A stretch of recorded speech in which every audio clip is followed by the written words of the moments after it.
अस्सलामुअलैकुम वरहमतुल्लाहि वबरकातुह। आज हम जिक्र करेंगे कि इज्जतों पर जिंदगी का राज क्या है।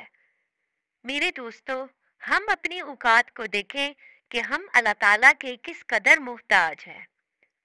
इस परवरदिगार ने हमें इतनी नेमतों से नवाजा कि इरशाद फरमाया, व इन तउद्दू निअमतल्लाहि ला तुहसूहा। अगर तुम अल्लाह ताला की नेमतों को गिनना चाहो तो तुम शुमार ही नहीं कर सकते। वो हमें सेहत ना देता तो हम बीमार होते, वो हमें अकल ना देता तो हम मजनून होते, वो हमें माल ना देता तो हम गरीब होते, वो हमारे हाथ पांव ठीक ना करता तो हम लूले लंगड़े होते, वो हमें इज्जत ना देता तो हम जलील होते, वो औलाद ना देता तो हम लावलद होते। ये जो कुछ भी है ये सब मौला का करम ही तो है।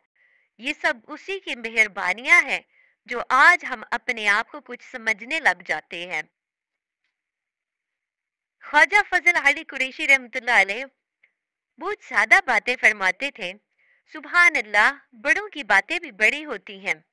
एक बात इरशाद फरमाई, फकीरों, बकरी मैं करती है, कभी देखा है कि अल्लाह ताला फिर बकरी का क्या हशर करते हैं। गले पर छुरी चलती है, हड्डियां तोड़ दी जाती हैं, बोटियां बना दी जाती हैं, आग पर चढ़ा दी जाती है, 32 दांतों में चबाई जाती है, फिर ये इसके जिस्म का मामला हो गया और बाकी क्या बचा?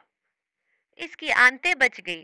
फरमाया कि इन आंतों को लोगों ने खुशक किया, कपास बुनने के लिए इस्तेमाल किया, जिसमें से मैं की आवाज निकलती थी। अब इसको हिलाते हैं तो इसमें से टू टू की आवाज निकलती है। ये पहले वक्तों में होता था, मगर आज तो रुई दुनने के लिए मशीनें आ चुकी हैं। पहले वक्तों में एक तार होती थी, इसको जब हिलाते थे तो इसमें से टू टू की आवाज निकलती थी। तो फरमाया, फकीरों, देखो ये बकरी मैं करती थी, तो परवरदिगार ने इसके साथ ऐसा मामला किया कि बिल आखिर इसमें से टू टू की आवाज निकली। तो लोगों, खुद ही टू टू का लफ्ज निकाल लो, ऐसा ना हो कि तुम्हारे साथ भी बकरी जैसा मामला कर दिया जाए। परवरदिगार के हिलम पर कुर्बान जाए कि इसने हमें बर्दाश्त किया हुआ है। सच्ची बात तो ये है कि हम अल्लाह ताला की सिफते सत्तारी के सदके में जी रहे हैं। अगर वो हम पर सत्तारी का मामला ना फरमाता तो हम तो चेहरा दिखाने के काबिल भी ना होते। अगर हमारे गुनाहों में बू होती तो शायद आज हमारे पास कोई भी बैठना पसंद ना करता। ये सिफ्ते सत्तारी का सदका है कि जिसके सदके में आज हम इज्जतों भरी जिंदगी गुजार रहे हैं।